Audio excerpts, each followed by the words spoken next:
Welcome to Make the Grade with the Success Doctor, Stephen Green, where you'll discover actionable strategies to help your student to reach their academic goals, to excel at standardized testing, and to plan for the college admissions process painlessly. And now, here's your host, Dr. Stephen Green.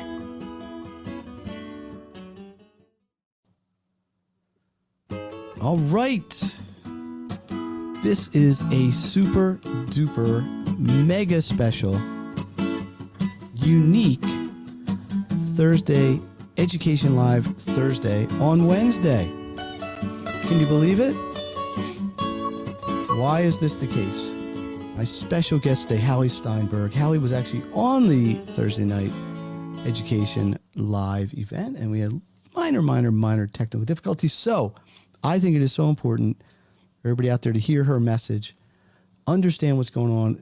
Very, very important material we're going to talk about that we decided to say, hey, let's just do it again. Plus, I enjoy talking to Hallie, so it's just going to be fun, informative, and educational, and exciting. And so how are you? Introduce yourself. Say hello. Hi, I'm great. My name is Hallie Steinberg, and I, first and foremost, am a mom of 3 kids.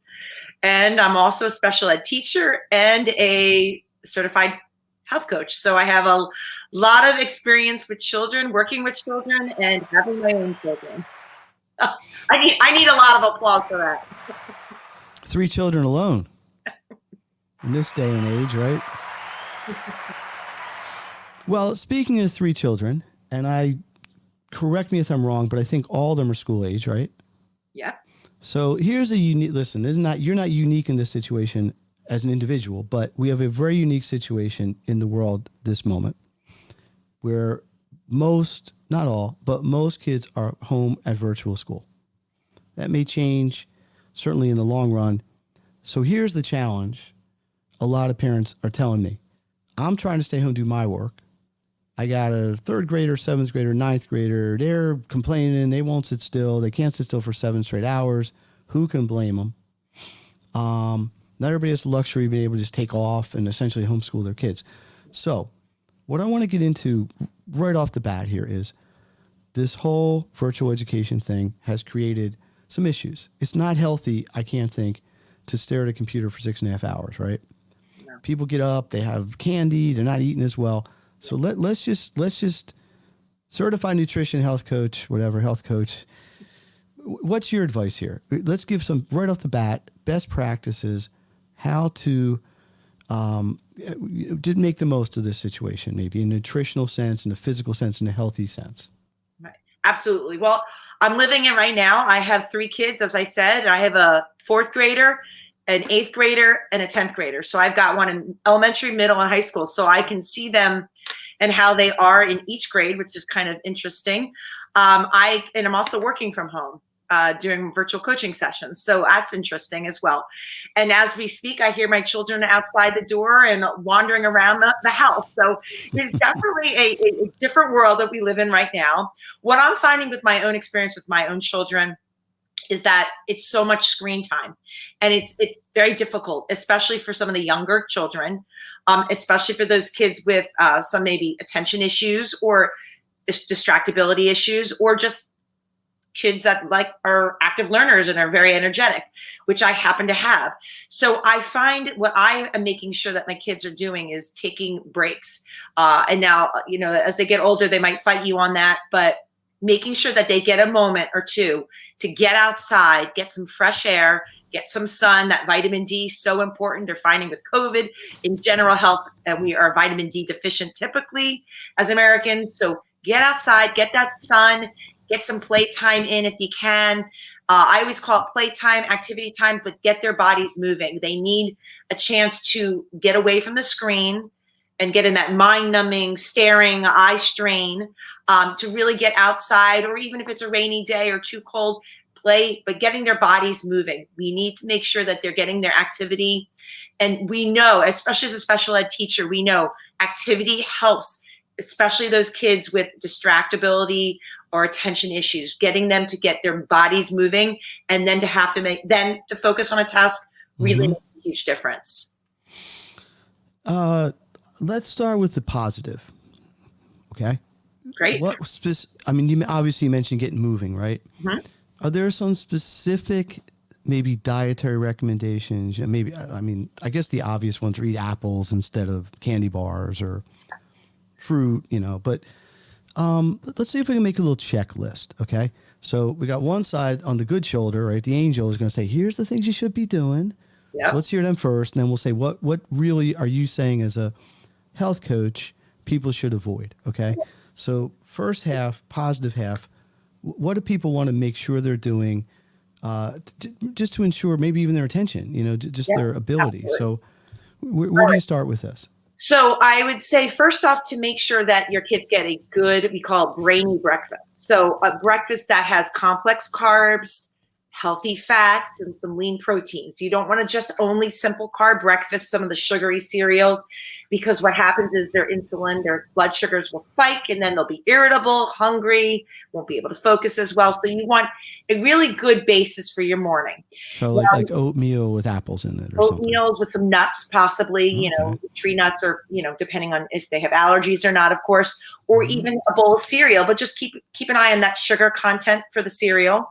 I always say 3-6-3 rule is a great way of figuring out for label reading. 3-6-3 rule, meaning you want at least 3 grams of fiber, less than 6 grams of sugar, and at least 3 grams of protein. And that's with snacks and cereal. I mean, if you can get that, that's basically a good way of remembering some of these label reading tips and choosing your best snacks. Because even granola bars, I mean, there are some that are very high in sugar, and there are some that are lower in sugar and have more of the healthy fats and lean proteins, like the nuts and things like that. So I would say start off with a really good, solid breakfast and make sure they're drinking, they're hydrated. A lot of kids, my kids in particular, they wake up, they want to do all these things, but they don't drink. But so I have to tell my kids, did you get your drink of water first thing when they wake up? Because as adults, we tend to drink because, we get dry at the night. And as we get older, I don't know, I'm more thirsty in the morning than I used to be. But just making sure that our kids drink. They are often dehydrated and we don't even realize it because they've gone 9, hopefully 10 hours of sleeping without hydration. So really getting that water is actually very important as well, or some kind of fluid. So once again, that morning breakfast. Also, you want to make sure they are snacking throughout the day. You want to make sure they're eating every 2 to 3 hours. And I recommend every snack to have some form of a fiber or protein as well. So, just a simple carb is maybe going to help them for a short term, but then they're going to have this blood sugar spike and then they're going to get hungry, once again, get irritable. So you want something that has a complex carb with some protein, some fiber to help stabilize and keep them satiated for longer. So, I can give you some examples of apples and peanut butter, or cheese and whole grain crackers, or a yogurt with some nuts. I see something that has basically, once again, the lean fats, but you definitely want the proteins and some complex carbs. So you don't really want them to have a cookie for a snack, or even a muffin is very high in sugar. So you want to make sure you're adding a lot of those other things to help them. So snacks throughout the day. But the other thing we want to get away from is snacking all day long. So I personally have a daughter who's got the iPad, the school issued iPad, and she'll walk in between, even though they're not supposed to be eating, in class, but right between classes, she's going to go, because class is over, go get something to eat. She's not always hungry, but it's become a habit where, all right, class is over, I'm going to go get something to eat. So also being aware of maybe too many snacks, being aware that sometimes they're becoming habitual snackers. So keeping an eye on that as well. Are you really hungry? We call that intuitive eating, really knowing when you're hungry and when you're kind of just bored or just want something else to do, or some stimulation. So it would sort of beg the question that this is going to require at least some level of planning, right? Yes. Yeah. So, maybe as a parent, in the morning you're cutting up an apple and you have it available, because a lot of kids, it's like the first thing they can grab, first thing they see, right? And you can't blame them. Yeah. So there's an element of planning. Maybe the night before you do a little bit of food prep. And I'm going to maybe put words in your mouth and suggest that everything you just said for kids is probably equally true for adults who are confined, to the same sort of situation, which is kind of true anyway if they're in an office. Just getting around, being active, kind of getting the blood flowing a little bit. Yep. Anything else you want to add to the positive to-do side of the ledger? Just mental breaks. I kind of mentioned getting outside, but you alluded that to with adults. Mental breaks, getting a chance to do something else, something that you enjoy. Right? If you want to write a story or go take a walk with your dogs or your pets, just a mental break of some sort to kind of, it's a very stressful time for our kids. They're going through a lot of change, and it's not only academic, but social change. They're not seeing their friends. They're not interacting normally how they normally do. They're not getting the action, the play time if they're not in person. Of course, even if they are in school, they're not necessarily getting the normal interactions. So it's very stressful. So having those times to play, get a moment to breathe and take a break is very important as well for adults, just as much as for kids. Steve Green here. I'm with Hallie Steinberg. And this is Education Live Thursday special edition. We are normally here every Thursday night, 8 o'clock. And great information. We're talking nutrition, diet, health, how it relates to the whole virtual learning COVID experience. So let's flip over to the flip side. The not to do's, do not do's, whatever it is, the bad side. So is there? So you basically said, okay, high fiber versus sugary. I get that. What else would you put on the avoid? I'm going to call it the avoid list because we're still people. It's fine to have a brownie every once in a while, right? Absolutely. Right. I mean, I know you feel moderation. On moderation. I know that. Absolutely. So let's talk about though. Just we had best practices now. What would you say are I'm going to say non-best practices. Okay, and I think moderation is key because there are kids and adults as well. Very restrictive diets, unless you have actual allergy or health or medical conditions, tend to be very harmful for ourselves. So I love to say moderation is key because if you completely restrict all sugar, our kids, that's very hard for kids, especially socially and in our environment, unless there's, of course, a medical concern. So I always say a little bit is fine. Just not too much of anything. Even good food, too much of anything is not good. So let's talk about some of the things I always like to say to avoid. Number one on my list is artificial sugars, artificial flavoring and coloring, especially those kids that are sensitive with some attention issues or some of maybe possibly some delays of some sort. You really want to be careful with that because they really trigger. They actually go through our blood-brain barrier, and they're called excitotoxins, and they affect our brain development and our brain functions. So artificial coloring, artificial flavoring. So those NutraSweets, Splendas, keep the kids away from them. Red dye number 2. All that stuff. And there's a lot of kids that have allergies, but even if they don't have a true allergy per se, you can see, I mean, as a teacher, when I was teaching, the children that were eating these things as a snack, once again, this is when COVID was not around, but when you were in the classroom, you could see the direct correlation to their behavior, their focus absolutely afterwards, even if they weren't allergic to it. So stay away from those things. The other thing is those things, these excitotoxins that I'm mentioning, affect children far more than they affect adults. So although I do not recommend it for adults as well, our children are constantly developing and growing. Their brains are growing at such a fast rate. So the kids are far more affected by those things, especially with their brain development and growth, than adults. So that's important. So I'd stay away from all of that as much as possible. Now that's one that I actually say, if you can restrict, go for it, because really, really limit that if possible. The other thing you really want to limit is high fructose corn syrup, which is basically modified corn. And it's basically a sweetener that has no nutritional value. It's really harmful for your body. It can affect your cholesterol, it can affect brain development, it can affect so many things. It makes you crave more sugar, and it's in so many of our products. So you just have to glance and see. I mean, it's in breads, it's in it's in ketchups, it's in things that aren't even sweet that you would not even realize that it's in. So just keep an eye on high fructose corn syrup. You really want to stay away from that. And then the other one I would say is, I'll give you 3 because I don't want to overwhelm, but another one you want to stay away from really is trans fats. Another word is hydrogenated or partially hydrogenated oils.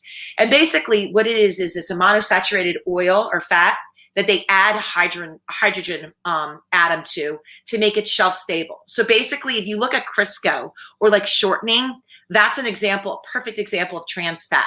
It's shelf stable. It can last for decades, and it's easy to cook, so it's okay in high heat, and it's cheap, but it's really harmful for our bodies. It affects our cell membranes. It affects our heart. It affects us in many ways. So trans fat. So to find out that, you want to look at not just our labels that say trans fat, 0 grams, because even if it says 0 grams, it actually doesn't mean it has 0 grams. It could be less than 0.5 grams. So it's called the trans fat loophole. So what you want to look for is in the ingredients, if you see anything like partially hydrogenated or hydrogenated, you do want to choose a different food, because you want to stay away from that. So those are 3 things. Now, once again, I don't want to promote extreme thinking. If you do have them, don't panic, but there are better choices out there. So those are 3 basic groups of things I say to really avoid. I think you bring up 2 good points. So I'm going to try to do the first one, not forget to bring up the second one. But you suggested that many of these things have a stronger effect on a child than an adult. Yeah. Or maybe a more deleterious effect on a child than an adult, right? Yeah. And in the end, because you get parents saying, I mean, what do you say to the parent who says, well, my kid likes it, what's an Oreo? I mean, I'm not dissing Oreos. I guess I kind of am, but, so that's kind of something we're battling, right? The kids are, I'm hungry. Oh, go have whatever's in the pantry. I got to think, if the question is, should kids eat more fruits and vegetables and more, fresh food, you're obviously for that big time, right? How much as a parent, this is how I want to ask the question, as a parent who should be controlling this situation, at least to a degree, if not completely, how much role is the parent to sort of set policy here? Right. Without getting crazy. We've agreed on that, right? And absolutely, it's a great question, and it really varies on age. 2 things. First off, if you have it in your house, your kids will eat it. If you don't have it in your house, they can't eat it. Find it somewhere else, but not in the house. So just keep that in mind. So if you are the person that goes shopping in the supermarket, try and stay on the perimeter of the supermarket for shopping. All the processed foods are in the middle. So just keep that as a guide, and think of, if you are buying chips and crackers and cookies, take a look at label reading. And that's one thing I actually work with my clients. There are better choices. There are some cookies that are better than others. There are some trail mix bars that are better than others, etc. So just learn to read the labels, and maybe don't necessarily cut out something, but maybe make a better choice. There are some crackers or chips like Doritos, and then there are some that are corn chips. I mean, there are different choices, should I say. So that's one thing.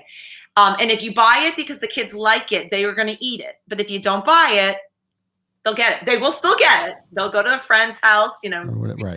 But at least it's not on your conscience or something. And the other thing I say is start young with trying new things, getting your kids to have the ability to choose things to try that are healthy. So I always say, have them garden or take them to a supermarket and show them the fruits and veggie section, have them try new things. I mean, go take a look at the star fruit. If you go to a supermarket, my kids love to look at star fruit. There's so many cool fruits and vegetables that you might not even have never tried, but have the kids try them. And remember, kids need to try things multiple times. They say 8 to 12 times to even develop a taste, an enjoyment of certain things. So, your kids, avocado is one of the healthiest things to eat, with the healthy fats, with all the nutrition, the vitamins and minerals. But a lot of kids don't like the taste. Well, you can be creative with avocados. You can make it guacamole. You could blend it in things.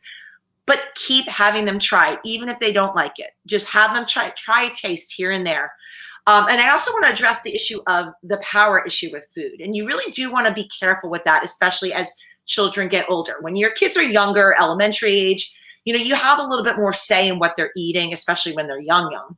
But as they get older, it becomes more of a, independence issue. You know, they want to make their decisions, becomes more of a power thing. And you do have to be careful with that as a mom and dad or grandparent, because there can be other issues that form, whether it be self-esteem issues, dieting issues, of course, eating disorders. It could be also all these different types of issues with their relationship with food.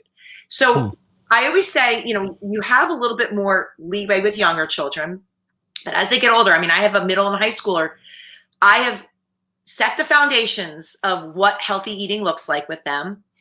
But look, my kids are just like everybody else's kids. They make choices that I personally wouldn't make or don't really want them to make. But right. If I tell them, no, they're never going to eat sugar, or no, you can't have what your friends are eating, that I think that would cause more of a problem. That's my opinion. So I say moderation. I don't have it so much in the house, but they're kids. But as long as they have the educational foundation of what they should be eating and why. And I think that's really important. So I do, like I said, do you tread carefully as you get older, but remember, you still are the parent. You are the one buying the food. If they say, I'm not going to eat something, I'm only going to eat something else, well, then you don't have to buy it. That's one way of dealing with that. But just having that talk, but try not to be this authoritarian of saying you can never have something, because that tends to backfire. But once again, it's very individual with every family. I'm making blanket statements here, and it's very individual. But I think you make the obvious point that somebody has to be in charge. Absolutely. And when you have a 9-year-old, it's not the 9-year-old.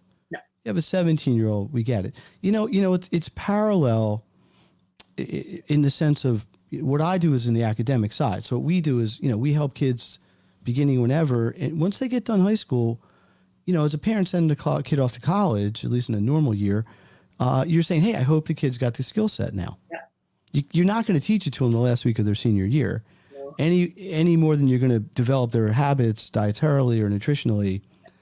I know you subscribe to sort of a health regimen, the lean concept, right? Yeah. And we've talked about this before. Hallie was a past visitor on the Make the Right podcast. I'm sure all of you out there listen to it. By the way, if you're listening now and you want to make a comment, just type it in the comments. We'll try to answer it live.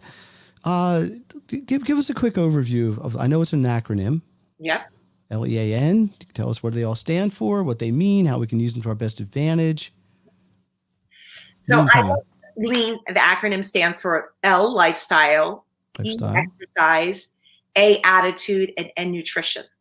Okay. So very broad, general stuff. Good. Right. 4 pillars of health. So, just write down lean, but I'm not talking about lean body. I'm talking about the acronym. And I love that acronym because it really deals with all ages, whether you're 5 years old, 50 years old, 90 years old. Those 4 pillars affect your life in your health journey, no matter what age you are. So it's not only about nutrition. It's about your lifestyle choices, how much water you drink, when you decide to eat, what your mindset is, your attitude, as well as activity.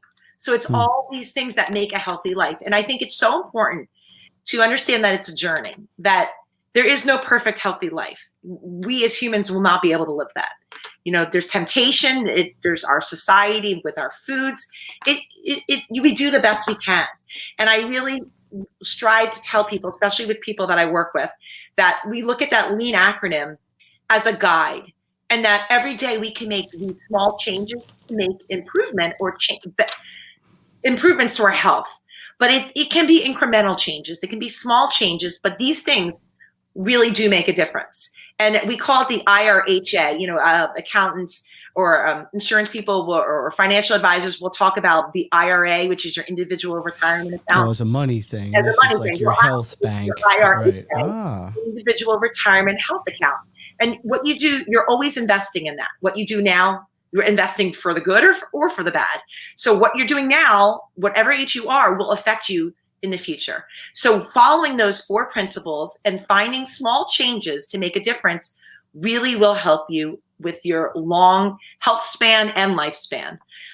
So I really emphasize these small changes, little things that can make a big difference in all aspects of our health. Let me ask you 1 or 2 more questions, and we're going to wrap it up soon. I know you do health coaching.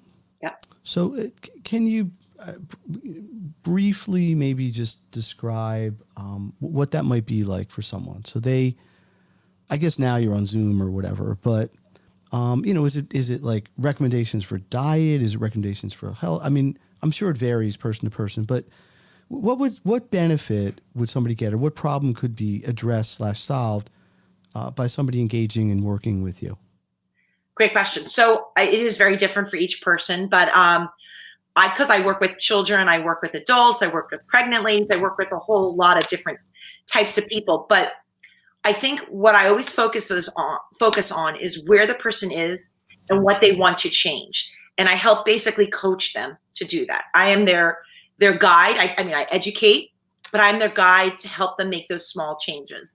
So when I work with people, I don't work on dieting. I don't work on weight loss. I work on how you can make your life healthier now and for the future. So of course, some people with healthier lifestyle changes are going to lose weight, but that's not my focus. It depends on who I'm working with, but when I do work with families, I do fun things. I make it very interactive. We do pantry makeovers, which is, and unfortunately with COVID, it's a little bit more challenging, but you can do them virtually. Basically, we go through the pantry. We talk about the ingredients in our food. I teach traffic light eating, which is basically red light, green light, and yellow light foods. Very simple concept. Green light foods are your fruits and vegetables. Yellow light foods are your foods that you moderate, lean proteins, healthy fats. You just can't eat them. You have to moderate them a little bit more. And then, of course, the red light foods are the sugars, the simple carbs, the things I told everybody to avoid. So that's fun. And then we do stickers and we figure out which food is which. And then we do a shopping list of what brands we should be looking for in terms of which healthier choices. So I kind of make it interactive. The kids that get it, feel involved. They feel like they're having fun, because I really think when you work with kids, you have to make sure that they're having fun and they're interactive. They're engaged, because otherwise it goes right over their head. I know that from teaching. Yeah. Yeah. Tell me about it. I know you have, how would somebody get a hold of you? I know you have a really fun Facebook group, which is called Hallie's Healthy Living. That's a good name for Hallie's Healthy Group. Yes, Hallie's Healthy Living. Yeah. So that's a Facebook group. They could just search that. And by the way, it's in the information stream below us here. You want to share an email or something? Did somebody wants to reach out? Absolutely. Well, a great way to look at some of my services and what I do in my philosophy is to check out my website, which is www.hallieshealthyliving.com. Which is right there. Got it. Right underneath us. Good timing. You're prepared here, Steve. Yeah, oh, yeah. Believe me, I am prepared. Yes. Thank you. So Thank you for noticing. You can always email me as well. It's HallieSteinberg@gmail.com. And it's right below, says how to spell my name. There you go, see? But I really do a lot in my Facebook group, and I really promote, I would love you to share that with people. My goal is to help people, inspire them to make healthy changes, to teach them new things that I'm interested in, about gardening, about recipes, about the importance of fruits and vegetables, healthy fats. So yeah, check out my Facebook group. I really love doing that. Let me ask you this question, because I've asked all my guests on this. When we get through this period of time, do you think there'll be anything positive that people brought into their routine that we're going to carry forward? Because there's people have had to make adjustments, right? I mean, you didn't have a choice. You made adjustments, or you kind of just were miserable. So not all of them were terrible. Some were inconvenient for sure at best, and some. But what do you think you people generally can take as a positive, or maybe you found in dealing with people moving forward? I know for an example, in my world, there's just been a huge acceptance of the viability of online learning. I've been teaching online for almost 10 years, and sometimes it was almost bless you. So you're drinking. That's you got to drink. You got to hydrate. It was almost an uphill battle saying to somebody, listen, the online is effective. I can do it. I know how to do it. I don't know if everybody in the world can, but I'm able to. And now I'm like 99% online. Yeah. So I think that in the education side is a carry forward. Yeah. Maybe whether it's by necessity now or not. I agree with you. And it's opened up a huge market, because I'm working with kids in different countries. I'm working with kids in many different states. And it doesn't really matter. They could be across the street or they can be in Japan. Online, the technology is available. Technology is good. In the health side, or maybe just in life, as a parent even, of three, just keep reminding people of that. What do you see anything positive? Yeah. I mean, it's been a hard time, but there's been a lot of positive. Well, one positive that's not necessarily related to health per se is the amount of family time that people have gotten a chance to slow down a little bit. I mean, I know my kids play sports all the time, and during COVID, really when things were shut down, had a slower pace, which was kind of nice to kind of get together and regroup a bit. So that was kind of a positive. Now that sports are starting, which I'm thrilled about because how much I love sports for kids. Things are starting to get a little bit more hectic, but it's still making sure that we have that time as a family. So that's one. But I think in general, the emphasis of health, there is a lot we can do to help boost our immune systems or not necessarily strengthen, but support our immune systems. Mm-hmm. So there's just so much out there that a lot of people don't know about. Just generally, even with diet, whole foods, how important they are.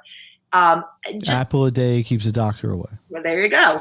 But just whole foods and just fruits and vegetables, the importance of them, as well as getting outside and moving your body. And, the CDC recommends, certain things about, especially with COVID, but generally more and more we're finding out how important our health is affecting our immune system, especially with COVID, and certain things that you can specifically do.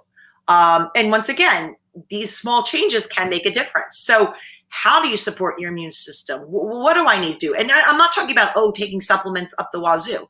I'm talking about real foods and healthy ways to move your body, these types of things. And I think it's the focus on how we can stay healthy and make a difference, because our immune systems need support. Our diet, the American diet is really tough. So, yeah. Immune system. Well, because look, let's not in any way, shape, or form diminish the effect COVID's had, but people are always going to get colds. There's still cancer. I mean, look, and that's cancer, not a good thing. And that's a long-term, sometimes developed process, heart disease, you name it, So maybe this is a little bit of a wake-up call because it's so extreme and so sudden that it got brought on that people just need to take more responsibility for their own health. Yes. Maybe that might be an apt way to put it. And how important it is. It really should be a focus. Right. So many of our diseases and our health issues, high blood pressure, high cholesterol, diabetes, a lot of them are very much diet related. Mm-hmm. And it's not like one day you have a cookie and you get diabetes the next day, right? No, we all know that. Over time, this is built up, and there is definitely genetic components for some things. Mm-hmm. So much we're finding is lifestyle and diet choices. It's called epigenetics, basically. It's basically how your lifestyle affects your genes and your gene expression, which is an awesome, amazing field. And that's a whole other conversation for another day. That will be next time. We will bring this back again. So, okay. If you haven't gotten the message yet, let me see if I can summarize. And I'll let Hallie summarize too. Take some breaks. Try to think about, be conscious of what you're eating. High fiber, 3-6-3. Leap. Drink water. Get active. Get some sun. Get some vitamin D. I think the take-home message is be smart and take care of yourself, and kind of just take these challenges head on. Hallie, anything I left out? Simple changes make a huge difference. It doesn't have to be a huge overhaul. You can make small changes every day. Beautiful. Steve Green, Hallie Steinberg, Education Live Thursday special edition. Hope you enjoyed it. Let me just check the comments, see if there's any questions. Not right now, but that's good. So I'm here every Thursday. Tomorrow night, Carly Myers, who Hallie happens to know. Yep. Stress Less Company. You've heard all about the nutrition, that side of it. Carl and I are going to talk about reducing stress through best practices. And it's not just like a meditation thing. She's not going to come on and say, go meditate. Way beyond that, really compelling story that she'll tell of how she got into this and how she's helping people. Make the grade. I am here. All these things we do, Education Live, the podcast, et cetera, to help you parents, you students, for tools to maximize your education. So look for more of that. See you in the success community. See you next week. Let's hit the theme music here. Actually, let's have a big hand for Hallie. Thank you. You're welcome. You're welcome. There's the theme music coming in too. And Hallie, thanks again. I really enjoy always talking to you. And we'll set this up again because there's at least 2 or 3 other things I know we can get into. So again, everybody, thank you. See you next time. You've been listening to Make the Grade with the Success Doctor, Stephen Green. If you enjoyed this episode, be sure to subscribe. For more resources and support, please visit makethegrade.net.